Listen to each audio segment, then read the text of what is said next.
walk through fire with shadows on my heels. Scars turn to stories that taught me to feel. Lost in the silence, found in the flame. Now wear my battle cry without shame. This isn't the end, it's where I begin. A soul that remembers the fire within. Welcome back to another episode of A Warrior Spirit, brought to you by Praxis 33. I'm your host, Daryl Snow. Let's dive in. Hey, welcome back to today's show. I'm really excited because it's milestone 150, 150 episodes of A Warrior Spirit. I've had 150 extremely, well, 149. This will be the 150th. Extremely inspiring stories and people who just exude what a warrior truly is. And today, Sierra Grana is my 150th guest, and I'm just so happy she's here. She's a seasoned professional with over 15 years of management experience, and she's known for blending operational expertise with soulful strategy. And as a homeschooling mom of three, which in and of itself is a daunting task, she's also a community architect and leadership strategist. And Sierra weaves spirit and strategy into everything she touches.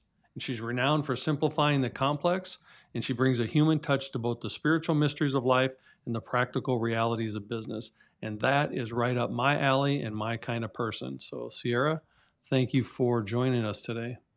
Thank you for having me. I'm excited to be number 150.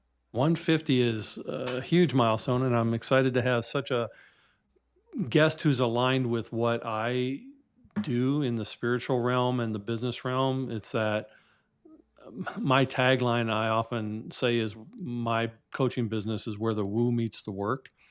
Like you're hanging out with that spiritual side, but you got to do the reality of the work with it. So I'm just really excited to have you join me. I know you're from Egypt? Is that correct? Oh, no, not at all. I just No? love to go to Egypt. So I'm Wait Portuguese. a minute. I want to back that train up a second because Yeah. everything I've read about you or known about you makes it seem like you were from Egypt. So I I mean, definitely in a apologize for past being that life. far wrong. Huh?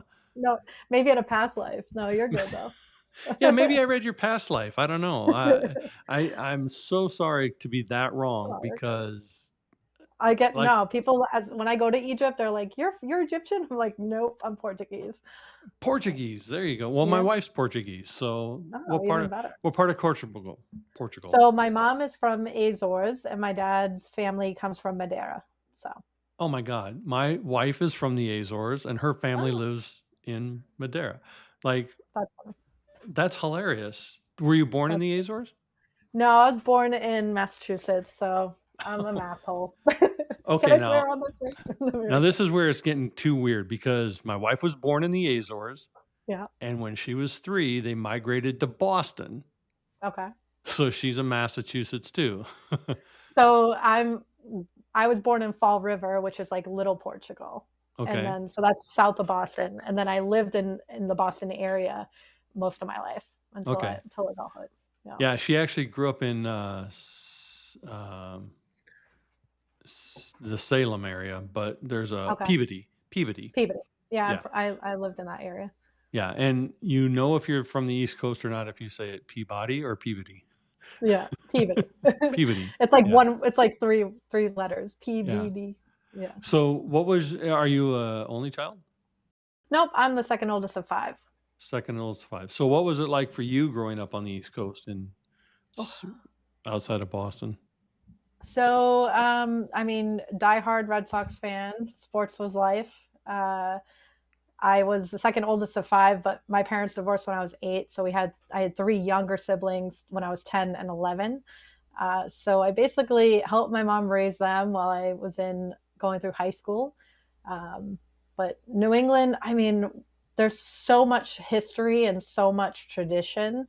And I'm someone that breaks free of all of that. So it's quite interesting. I went to Salem a lot, the witch trials and all that stuff. And, to me, growing up in an area that's so culturally diverse, And then moving out of that, it was a culture shock to me that many people don't live the way that Bostonians do, where Yeah. it's like you can hop on, the T and get through the entire state or get out of the state. It's everything was so convenient, which I loved. We she's been we live in Arizona, so she came out here 30 years ago, and same thing. And it's I've lived in Arizona 3 times now, so Mhm. I've traveled and lived all over the United States, but she lived in Boston and lived here. Mm. And she says the same thing. She hates the fact that there's no culture, there's no history, there's no, like, they don't even celebrate Christmas well here, let alone the 4th of July and all that other Yeah. stuff. So, where did you move when you found your lack of diversity? Well, I mean, so we moved to New Hampshire a few years ago. Then we moved down to South Carolina about 3 years ago, and then that's when I started to notice like the cultural difference, like a lot of not just cultural, but like the monetary, I'd say, or generational gaps of like poverty and poor, right? And that's when I started to like really look at the privilege of being a New Englander, I think it is. And then we moved out to Texas in March, and there's a completely different culture here. So I think my idea of lack of culture is just they have their own type of culture, and it's weird to be in the US, or the greatness of the US is there's different cultures, right? So like Texas, you got the Mexican and indigenous, and then like Texan, right? Mhm. Texan culture. And it's I love that we're exposing our kids to this too. So that's Yeah, I cool lived in Dallas for 7 years, and, for you though. I grew up in the Midwest, so growing up in small town Iowa, moving to Dallas was Mm, super culture shock for me. right. And, like, I was in my early 20s, and it just amazed me that, like, why are the women dressing up to go to the gym? Like, what the Right. heck? Yeah, and you are either Texan or you are not, you Yeah, and know? we are not. We learned that. Yeah. Which part of Texas are you in? So we're in Burnett, which is about an hour and a half, like northwest of Austin, I think. Oh, so I'm still you're, trying like, to right in think of it. between Dallas and Yeah, Austin. we're in the Texas Hill Country, they call it. So we're on the Okay, lakes. Yeah. okay. And what drove you to Texas? I don't know. This house came on the market. It was on the market for a while, and God dropped this bulb in my head and say, "Hey, check this out." And we originally were going to buy this because it is a vacation area. So our goal is within 2 years, flip it into a rental property. But we'll see. Who knows? We don't mind it here. It's a little boring for me, but it's nice to have that peacefulness. Yeah, well, from an East Coast girl who can just travel everywhere. I mean, you can go 5 states in 2 hours, so, Yeah. you can't you can't get out of Texas in 2 days. No, no. We learned that. I was like, oh my God. And everyone's like, my grocery store is about 35, 40 minutes away. So everything is like, oh my God, it's like a trip, right? You have to like plan, pack the cooler sometimes. Yeah. It's definitely teaching me a new way of living. Well, I know in your old way of living, you are extremely spiritual, you're Mhm. extremely intuitive, and you're Yes. extremely gifted in the realm of 3rd dimension, 4th dimension. When did you and at least I got that part of you right. Yeah. When did you discover that you had that ability? So for me, it wasn't a discovery. It was known. I've known this since I was 3 years old and capable of understanding that not everybody sees shadows or spirit or whatever. Um, I grew up in a very intuitive household. My mom is also has the gift of mediumship. My grandmothers, my aunts, they all had it was acceptable and open within the household. It was just not don't do this in public type of thing. So to me, it was just natural. I never thought it was anything different. I've always been able to read people really well. I had foresight, right? I vivid dreams, prophetic dreams. it was just natural to me. It never felt different. And then I started meeting people that didn't, right? Couldn't. And they were like, how do you know that? What's the, and that's when I started to realize, like, oh, this isn't like everyday life for people. So it was Oh, never something that I discovered. I discovered the opposite of not everybody can do this. my wife had the same experience at 3 years old. She's very intuitive, very gifted. I look at it as a blessing and a curse because Mm-hmm. she can know things that she shouldn't know, Yeah. and she absorbs things that she shouldn't absorb. But in her family, she had to hide it. It Yeah. was not spoken about in her family. And so as a little girl, knowing things about these older relatives and people that were in the house was very hard for her because she couldn't have the freedom of expression. Right. So when you started, were you homeschooled or did you go to school in No, public I went school? to school. I was a public school girl. So when you were a public school girl, you probably found that's a little weird, a little odd. Yeah. Did I was in trouble a lot. for I doing what? talked too much. Talk Talking to me. way too much. Yeah. So did the other kids kind of embrace your gift? Because if you're a loud, outgoing person, you're probably not going to hide that much. I never like I said, I didn't really know it was a thing, right? Like I never to me it was just my natural like who I am.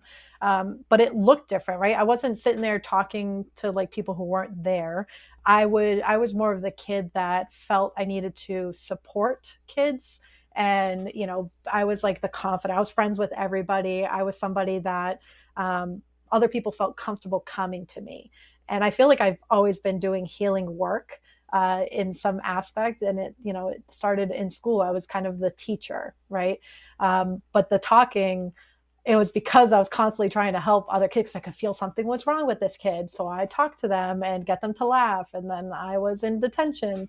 But then I don't want to say I had an issue with authority, but I constantly um, found myself in trouble with the teachers who were, trying to control me in a way. And that's when I started my resistance to rules.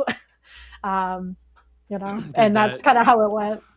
did that resistance to rules, as you grew older, get more demonstrative? Like, were you outgoingly rebellious to authority, or did you do it in subtle ways? Very subtle. Like you didn't know I was breaking the rules. Hmm. Like my thing, like I question everything, and I still do that to this day. And I will find a way to toe the line as much as possible, and maybe even lean over it. But my toes are still behind the line, so you can't technically get me in trouble for what I'm doing. And I've just always lived my life like that because I know that there's so much more to what we are shown and what we are seeing, and what we are believing. So it's to me, if I don't question something, um, then I find it as truth, if that makes sense. Like, Mhm. but if I am questioning, it's because it's wrong or out of alignment, right? Something here needs to be corrected. Is how I look at it. I used to have a saying with myself because I grew up in an abusive household. So my mom, I rebelled against her abuse a lot, but I was also the good guy. Like I was an Eagle Scout. I did, Mm. AB student. Like, but I always said like rules are meant to bend, not break. Like, Yeah. how far can you bend Right. them to stay within, the toes within your line, as you said. Yeah. Um, as then after high school, you went to college, I did. and where'd you go to college? So I went to Southern New Hampshire University. Good old SNU. And what'd you major in? Sport management, which was like a newer major back then. Probably shouldn't have done it, but it was where my guidance counselor was like, "Oh, you love sports and you love business. Do this, like work, so I could work for the Red Sox." That was like my ultimate dream. Halfway through, I realized I said, "Oh, I should have not done this. Like this is not in alignment to me. It was I should have been guided into organizational leadership in some capacity." And what is your alignment today? What do you find as your ultimate passion? Because you've been, in business for over 15 years. You do. I like that you do operational expertise with soulful strategy. Explain Yeah. what that looks like to you. Yeah, so I'm as woo as I am very logical, and everything to me has order and calculations. So everything is a mathematical equation, everything has coding within it. And when I talk about coding, I think of like your software, right? Everything that's on our screen right now has numbers in alignment that make it look to us the way that it is. But our business also has that. And we as humans also have that. So that's how I blend in. I look at someone's business and I look at their coding of their business, and I can look at the numbers, right? That's the woo side kicking in. And I say, oh, this number's it should be a 7 instead of a 1, right? It's operating at this frequency, and then we make a little tweak and it throws everything back into alignment. And it was just something I could just feel. It's not really like a something I could tangibly put out, but the tangible comes in. Oh, you just made an influx of money, or hey, this feels a little bit easier to me. So that's kind of how I blend the two operations. I like how things work. I like how people work. I like how the universe works and how things operate that way. So I don't look at traditional. Although I have the business knowledge for traditional business, I want to operate my business in a way that aligns to who I am as a person and to who you are as a person. So we just align it in frequency versus like, you need to have a business plan and you need to have KPIs and all these things. Like, yes, we can do that. And they do have purpose.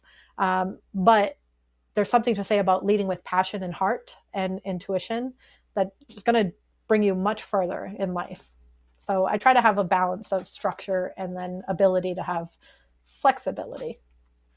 My mind's always been the very logical. Like I I always look at those movies where they have someone looking at something and then they freeze frame it and show the 15 other things that they're seeing at the same time. Yeah. That's how my brain operates Hmm. every day, all day. So I'm always Right. like 3 or 4, 5 steps ahead of where I currently am.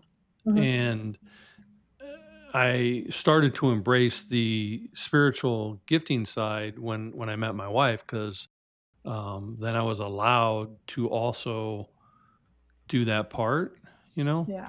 So now I've been able to blend that spiritual intuition with the logical everything. But everything, the entire universe is mathematical. Yeah. Like, creation, if you just look at any part of our earth, if it's a degree to the left or right, it Yeah. wouldn't work. Like, it's Right. in mathematical precision. Hmm. And our lives, whether we're super spiritual and super wooey or super logical and super, analytical, it's still a mathematical precision that you have to live within in order to Right. balance any part of it. Yeah. And your life is like a three-legged stool. Like, if you sit on a three-legged stool and one of them's shorter than the other two legs, well, now you're always wobbling to keep it level, right? Yeah. You need all phases of it to be in harmony. So it took 50 years for my wife and I to meet each other. We just celebrated our 11-year anniversary at the end of October. Congrats. And, we always say, offhandedly, man, I wish we would have met earlier. But then we also follow it right up and say, but we weren't ready for each other at that time, Exactly. and would have never Yeah. would have worked. So, how did someone with your gifts blend that into a married life? Because it takes a unique, special blend of individuals to come together for people with your gifts. And I say that Hmm. because I get ticked off that I can't even open up my office door without my wife knowing whatever the hell it is she knows. Like, can't I just have one secret? Like, Right. no. right? So how does A, where did you meet your husband, and B, how did that blend work for you? So, oof, don't let's not make a case on this, but I met him. I was 16. He was Ooh. 22. We met through a friend who her brother passed away. He was killed by a drunk driver, and I ended up meeting him a year prior to us actually meeting. I met him in church, in the church basement at a memorial mass, and I remember like looking. I had a crush on his brother actually, but I met him and I said, "Oh, who's this?" Like I was curious about him, and then a year later, I was with my friend whose brother passed away, and she was like, "Hey, I think he was flirting with you." We were at the gym, and I was like, "There's no way he's flirting with me," but he was, and we started talking, and just a lot of things started to connect, and I felt like the butterflies in your stomach. And what I learned now is it was like a Kundalini awakening. So we were engaging into a contract with each other for growth. And I've been with him for 21 years now. We are getting divorced now, but it was like we grew so much, and he has always accepted my gifts, and he has always been curious about them. But I think the part for us, we allowed ourselves to explore and not know. I tried not to tell him things, but he knows when I do tell him something, like we got to act and we got to move, we got to do whatever. So I've just learned to um, release expectations and allow for the connection to unfold. Because I think, a friend of mine said this to me the other day. He's like, I think there's romanticism in not trying to control and not trying to figure things out. And we aligned for the versions of ourselves that we were back then. And we're growing into a new phase of life, and he's growing in his own personal growth. And as we unalign to each other, I don't know, and it's like we're starting to see each other differently, and see, we went through a lot of, I don't want to call it a karmic relationship, but we went through a lot of karmic healing generationally, and then between ourselves. So I don't regret the relationship at all. And I knew, right? There was a lot of things I knew about our relationship, but I allowed it to be, because I figured this is life. This is, how I learn and how I evolve as a soul. He's not a horrible person. There's just things that he did that don't align to me, and things that I've done that no longer align to him. But we also created 3 beautiful kids, and they're our purpose. Us coming together allowed them to be. That's the calculation, right? Because if it was anybody else, I'd have different kids, and their purpose would be different. So bringing the 3 kids that we have together, um, it's still, they were made through love, right? They were made through God saying, "Hey, we got pregnant 9 months to our first wedding date, so we pushed it off a year." And it's like, what a blessing to get our oldest, and then having our last after a miscarriage. Again, it's just like the divinity that was in our connection. Just because it no longer is the way that it was, it doesn't mean that it wasn't purposeful. And that's what I hold on to, is like, he's going to be in my life as long as these kids are around, and we're going to have to just evolve in different layers and peel back layers and layers. We talk about it now, even with us divorcing.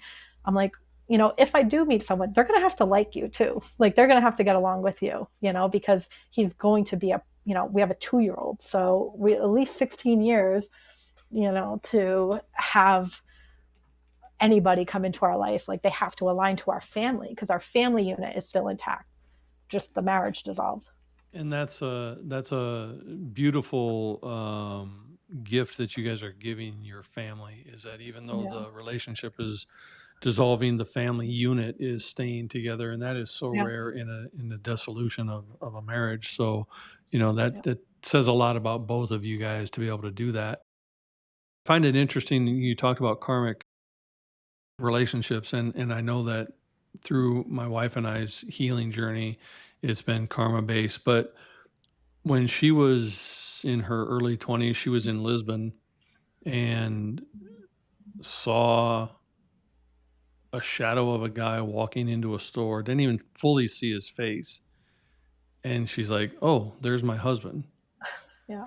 And a few days later at one of the festivals, that Portugal is so famous for, uh, they were both at the same festival, didn't know each other, and he had come up to her and asked her to dance. And then they ended up getting married. Yeah.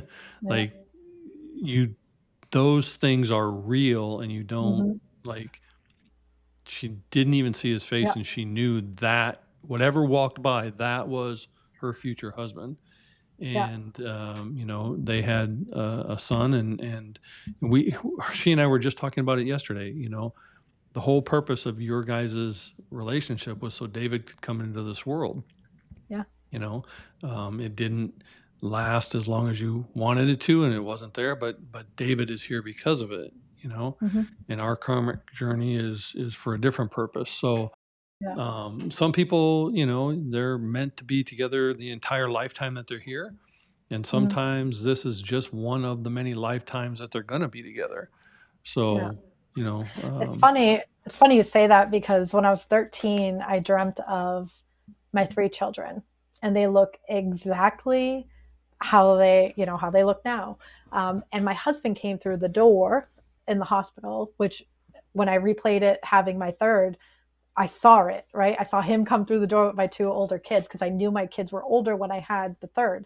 Um, but I couldn't see his face, but I saw his build, and he had a firefighter outfit on.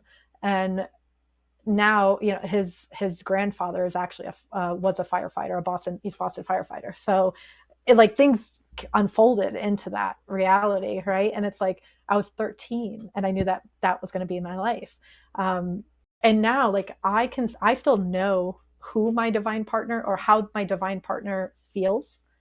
And that's why, like, I know that he's out of alignment to me, because I don't know who they are or what they look like. I can't see the face. Again, I can't see a face. I can see the shadow.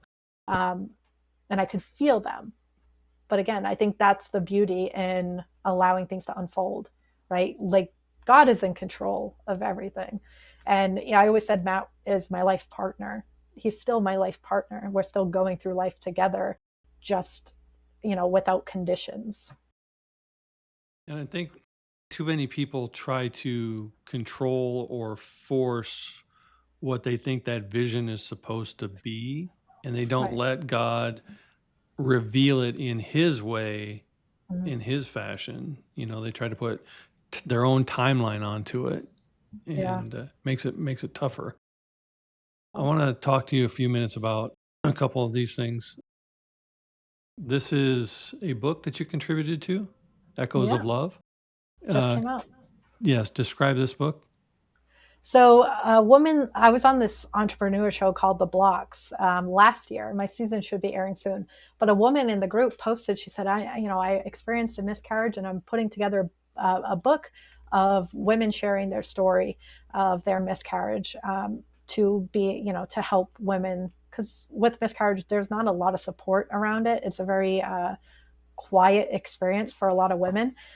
So I wrote my story of how we lost our daughter Nevaeh, and I shared it within this book, and it's something that I talk openly about. I have continued to talk openly about it for 3 years now, because for me, I know there's, just from sharing my story, I know there's so many women that have reached out to me that don't get to share their stories. So I can't remember how many authors are in this book, but I want to say it's like about 20 stories of women sharing their truth around miscarriage.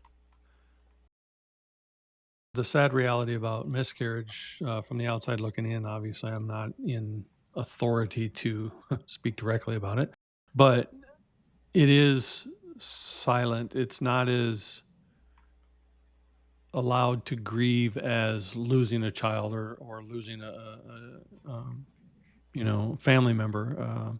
It's something that the people involved silently grieve on their own, and then the rest of the world just says, "Oh, well, maybe next time." It's kind of Right. sad that it isn't more talked about. So kudos for you for bringing this up. Another part of your journey that is celestial cash codes. I love the Yeah, that's logo. As a graphic designer, that logo is awesome. thank you, thank you. I built this program the beginning of the year. It was something I that came to me, and it was, hey, you need to help people generate money. Um, and I said, well, I mean, I have an idea. Like, from a business standpoint, I know how to do that. But Spirit was like, no, this is through magic, right? This is just going to happen. And since we launched in May, we've brought in about $500,000 for people, um, just through teaching people how to receive, right? How to be open to receiving abundance. And a lot of the calls I start with, I don't know what's going to happen, but we're here and we're gonna explore this and see it together.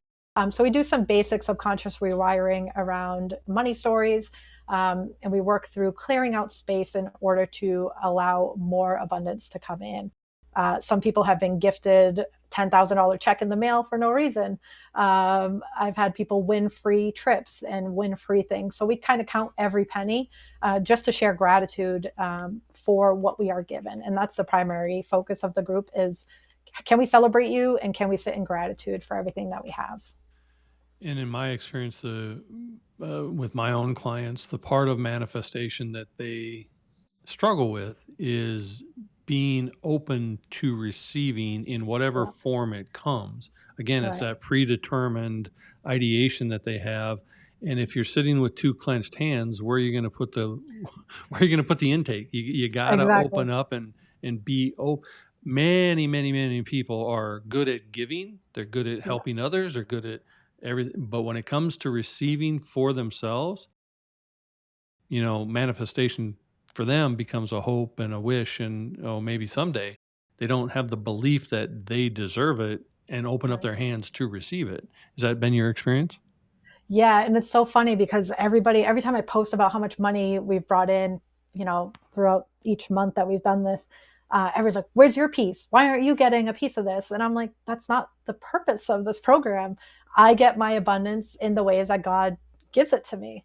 I was like, "You should take a percentage." I'm like, "These people are already struggling to make ends meet. Why would I do that?"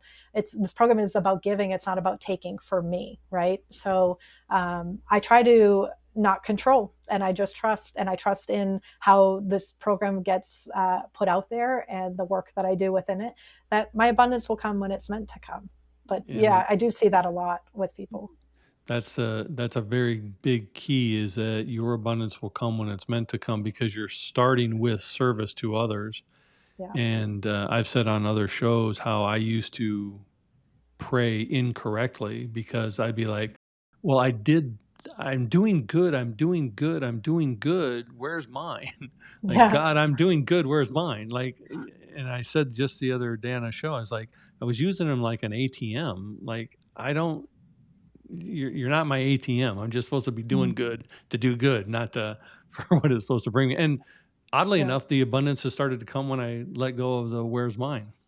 It's funny because I was doing that. Like, I was like, how am I doing this for them? Right. And I was like, it's not me. I had to snap out of that. Right. Because it was like everybody else's thoughts or words were coming in to me, and I had to work through discernment and saying that, like, I know inside, I know that that's not, this program is not how my abundance comes in.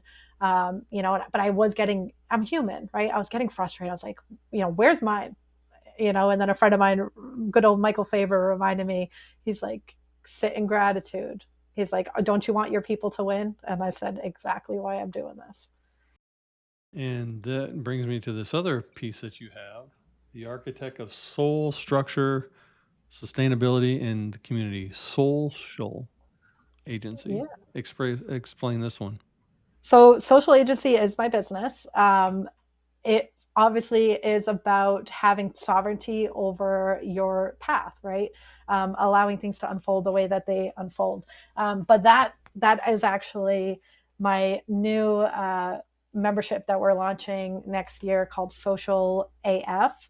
Um, it's not as F. It's aligned and free. So working with Sure it is. community leaders, I mean, the intention, my friend who named it, that was his intention, because I am someone that says the F word a lot. But when I sat with it, it was aligned and free, right? So we're going to be working with community leaders, people who are building community or community focused and oriented, and helping them create the structure where their support. They're out there supporting everybody else. They need community. So, as someone who is very well versed in humanity, right, and human connection and building community, I wanted to be the support for them. So we're working on launching that hopefully in January. And it's pretty cool. It's pretty unique. I can't share too much about it yet because we're still building it, but helping community leaders sustain their energy, sustain their passion, and their drive by offering support and resources and structure for them. Well, you're definitely building a life that others are going to benefit for, and your blessings through that will definitely come. What is the difference between Sierra today and Sierra 20 years ago? Who are you now versus who are you then? Because you said you've had this knowing since you were 3. So Yeah. you've pretty much lived your whole life with that intuitive blessing gift. So how are you different today than you were 20 years ago? So I was 18. I was just starting really identifying who I am. At 18, I threw up my back for the first time. Now I realize it was trauma. It was a trauma response in my body. But that's right around when, my ex-husband and I were having issues in our relationship because we've been together for that long. And I started to realize, like, huh, I wanted to play softball in college. That was the goal. Like, that was the vision. I'm going to play softball and then I'm going to work. I had this dream, right? I had this drive, and then it came crashing down with a back injury. And it was like, what do I do? Right? What do I do now? But I look at myself now and I think of that 18-year-old version of me, and I'm so proud of her because she always followed her heart. Even if she knew it was going to be hard and it was going to be a struggle, she followed her heart and got me to where I am today. And who I am today is, I no longer believe or subscribe to the idea that I need to struggle or that I need to suffer.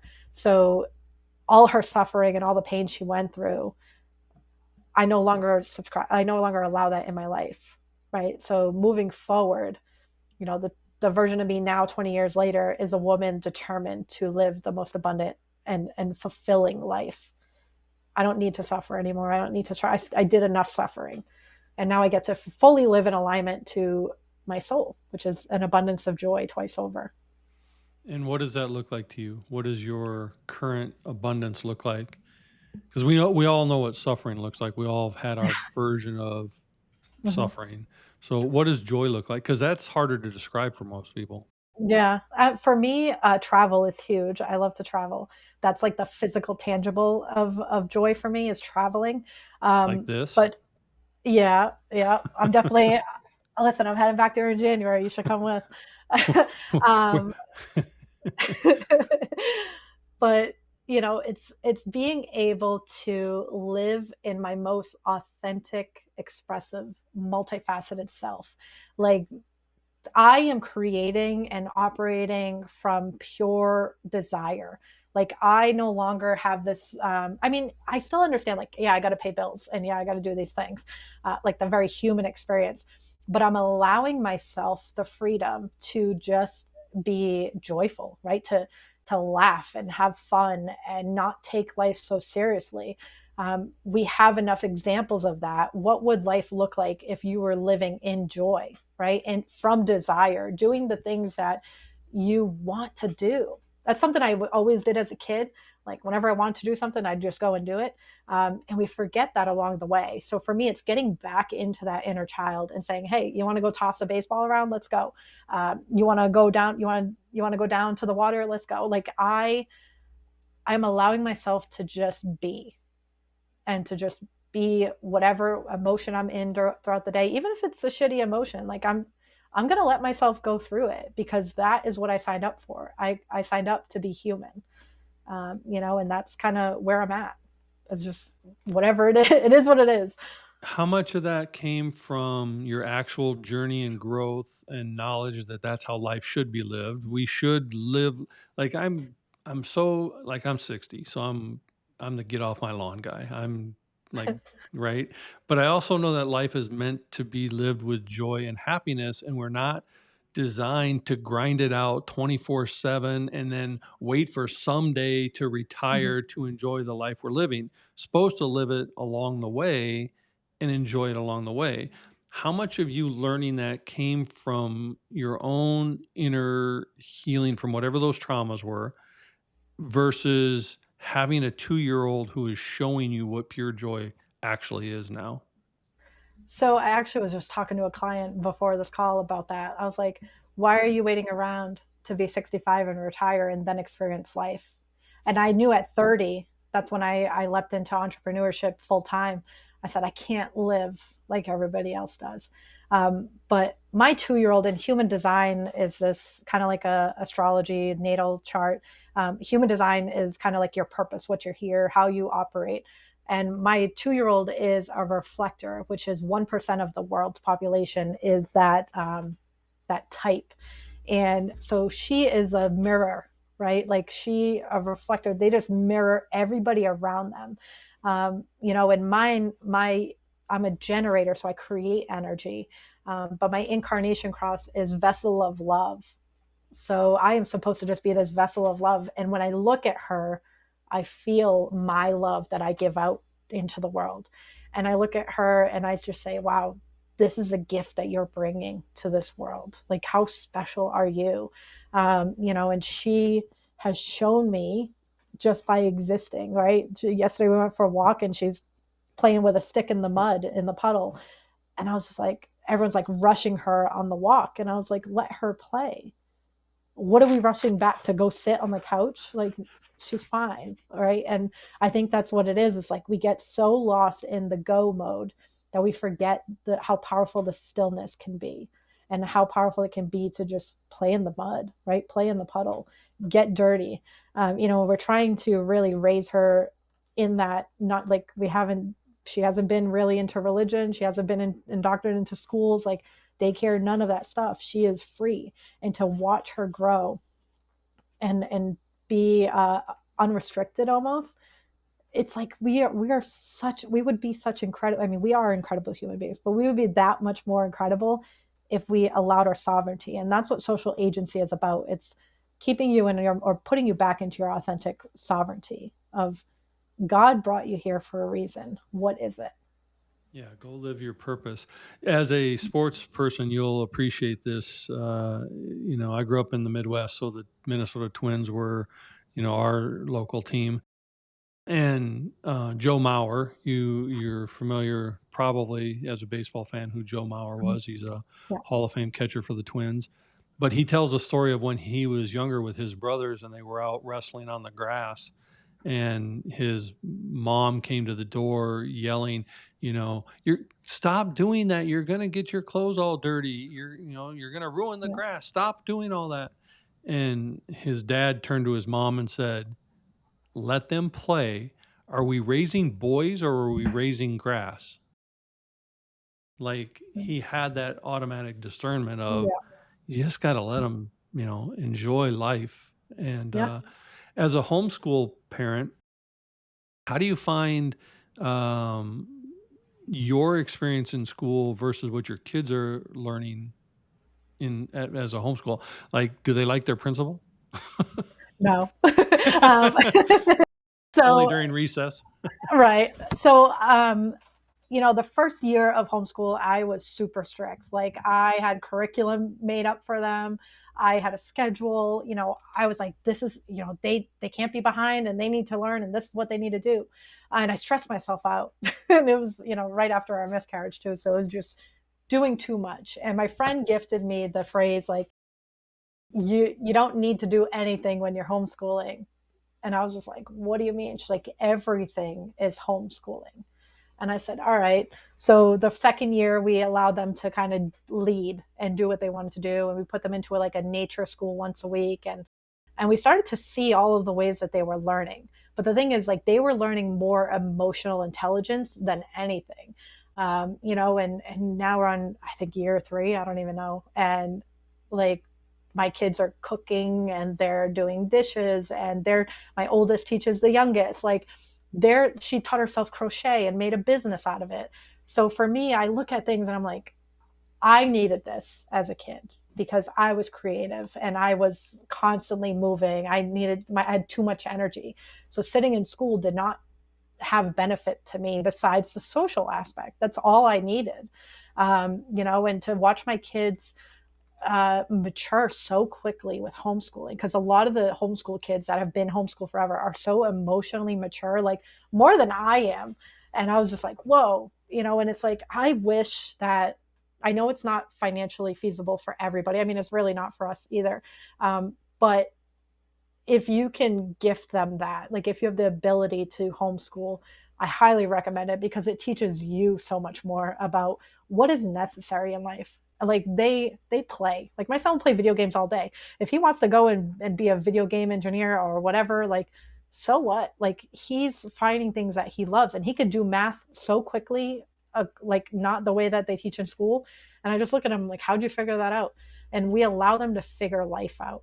And that's what I think everybody needs, is like, you can mess up and you can, fail. That's the best teacher. So we allow them the freedom to, they lead themselves, they guide themselves. We have textbooks. In Texas, you don't really have a lot of guidelines. South Carolina was a little more strict, but every state's different. But here we have a lot more freedom. So it's really nice to like let them explore and expand into their interests versus like sticking to curriculum. I have a couple friends who sold their houses and bought RVs and took their kids, and they do homeschooling RV life, and Yeah. everywhere they go is a lesson. Yeah. And they say the same thing that you did, that their kids are more emotionally intelligent, more social interactive, more, and people think, oh, homeschool, you're going to have less of that, Yeah.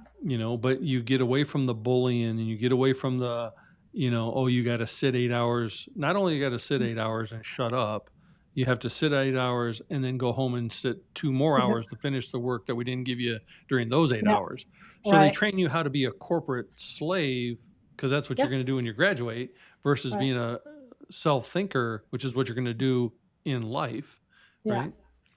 And it's funny because like Rockwell made schools for that, didn't he? Like schools were Hmm. made to train people to be in corporate and or to robotic, right? And for me, I think we're going to start to see that shift as a collective.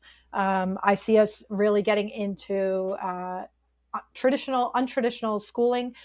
There's a lot of homeschool pods. There's a school here in Texas that she just got chartered. They do AI, so they have like 2 hours of work with like AI, and then it's experiential, which is something that I've been looking to build here too, where they're going and building a business or they're doing this. And for me, I'm very big on like home skills, like really understanding, here's how to meal prep, here's how to eat, healthy foods. Gardening I haven't figured out, but we're working on it, right? Like here's day-to-day things, and can you problem solve and can you be resourceful, because there's a lot of adults right now, or 18 to 25 year olds that have no clue how to get things, Right. right? And it's like, that's why I built A Bridge That Matters, my mission-based business, where it's all about education and resources, showing people, hey, this is a unique way to live, but this is actually how God wants you to live. It's not, in this structure. So when someone, client or no client, they come up to you, and because you're a very fascinating, in-depth woman, which is exactly right up my alley. I love people who have, oh, the sky is blue. No, the sky is, we're going deeper, right? Yeah. So I love people like you, and you remind me so much of my wife. But when you are as intuitive as you are and you get the downloads that you do, and I see my wife struggle with this, the world today makes her very sad because she knows where it's headed and where it's going, and it's very hard for her to put those boundaries in place to where she doesn't get affected by it. Right. How do you keep your own boundaries so that you don't do what my wife is doing? Or do you? So I go through what she goes through. I mean, I've dreamt of COVID. I've dreamt of everything going with our current administration, the food shortages like 3 years ago, right? 5 years ago is constantly been a thing. I dreamt of the war in Gaza. Like I've dreamt of all of these things. And for me, I joke, a lot that 2025 was my word of the year was unaware. I wanted to be unaware. I don't want to know anything. But the problem is you can't shut that off because when you do, you shut off your divinity, right?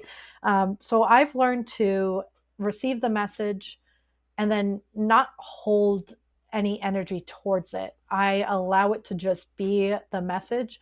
Um, and then I alchemize it by holding on to faith and hope that it won't be true. It's like everything going on with Jamaica right now. Like I've just been like, I don't want to believe what they're saying. Like, yes, I understand there's a storm coming right at them, right? But I have hope and faith that it's going to go around them, right? And I envision and hold that vision.